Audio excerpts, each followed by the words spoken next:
ایسا دین نہ دکھائے کہ ایک جوان بیٹے کے رہتے ہوئے ایک باپ کو جو ہے شہید ہونا پڑتا ہے، ایسا دن نہیں دکھانا پڑے۔ اللہ اکبر۔ میرے امام حسین نے کہا ہے میرے بیٹے میں تجھے کیسے اجازت دے دوں، تجھے دیکھ کر مجھے میرے نانا کی یاد آ جاتی ہے، تیرا چہرہ میرے نانا جان سے ملتی جلتی ہے، تیری شکل و صورت میرے نانا میرے نانا جان کی طرح ہے، تجھے جب دیکھتا ہوں تو نانا کی یاد تازہ ہو جاتی ہے، میں تجھے کیسے اجازت دے دوں۔ لیکن ہم ایک بار نے کہا ابا جان آپ مجھے اجازت دے دیجیے۔ حضرت علی اکبر کو ایک باپ اپنے جوان 18 سالہ بیٹے کو اپنے ہاتھ سے گھوڑے پر بیٹھاتے ہیں، تیار کراتے ہیں شہید ہونے کے لیے، کیسا وہ منظر رہا ہوگا۔ اس منظر کو آپ اپنے ذہن میں رکھیے، تصور میں رکھیے کہ ایک باپ اپنے جوان 18 سالہ خوبصورت بیٹے کو شہید ہونے کے لیے تیار کر رہا ہے، کیسا وہ ثابت گھرانہ ہے، کیسا شجاعت کا بادشاہ وہ گھرانہ ہے۔ امام حسین اپنے بیٹے کو اپنے ہاتھوں سے تیار کراتے ہیں۔ جب حضرت علی اکبر کربلا کے میدان میں نکلتے ہیں، نکلنے کے بعد گھوڑے کو میدان کے چاروں کونے پر دوڑاتے ہیں،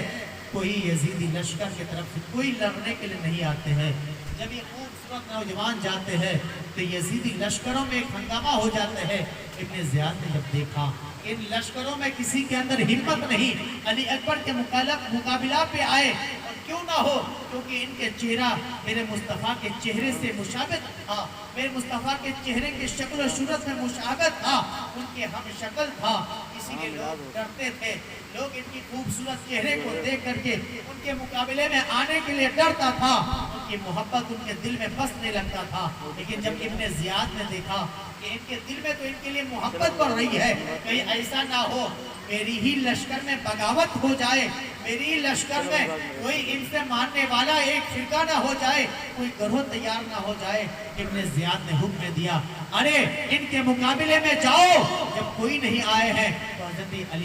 علی اکبر جو ہے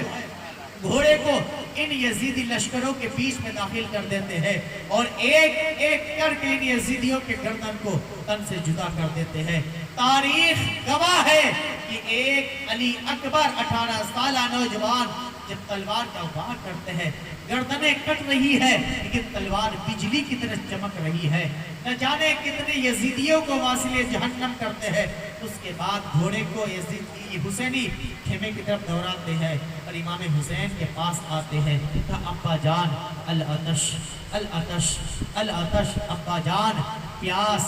پیاس پیاس، ابا جان ایک گھونٹ پانی کا قطرہ مل جائے، اگر آج ایک قطرہ پانی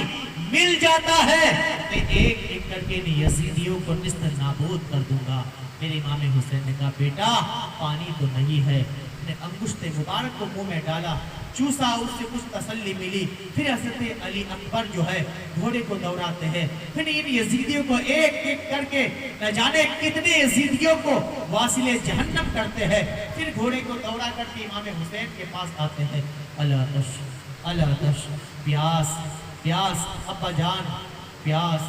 حضرت امام حسین نے کہا اے میرے بیٹے ان قریب تو بھی اپنے نانا جان سے جام شہادت نوش فرمانے والے ہو، لہذا دنیا کے پانی اب تجھے نصیب نہیں ہے، اب تجھے حوض کوثر سے ہی پانی ملنے والا ہے۔